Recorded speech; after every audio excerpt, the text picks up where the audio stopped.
تعرض 4 لاعبين من صفوف الرجاء الرياضي لإصابات مختلفة خلال مباراة الديربي أمام الوداد الرياضي برسم مؤجل الجولة الخامسة من البطولة الاحترافية، وانتهت بالتعادل السلبي.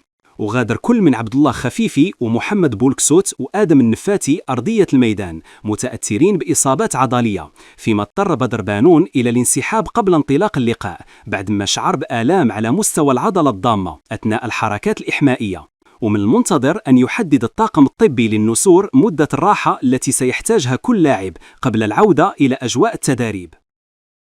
أعلنت العصبة الوطنية لكرة القدم أنه تقرر تقديم موعد مباراة الرجاء الرياضي أمام الكوكب المراكشي برسم الجولة الثامنة من البطولة الاحترافية يوم الثلاثاء انطلاقا من الساعة 8 مساء.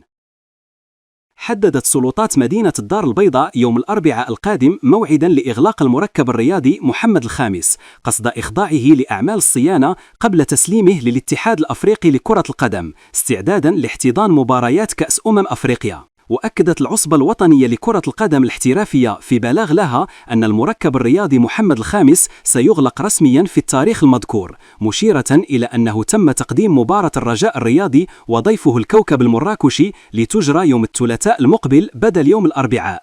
ويأتي هذا القرار بعد الجدل الذي أثارته في وقت سابق شركة سونارجيس حين أعلنت نيتها إغلاق المركب الرياضي محمد الخامس قبل أن تتدخل سلطات مدينة الدار البيضاء لإلغاء القرار.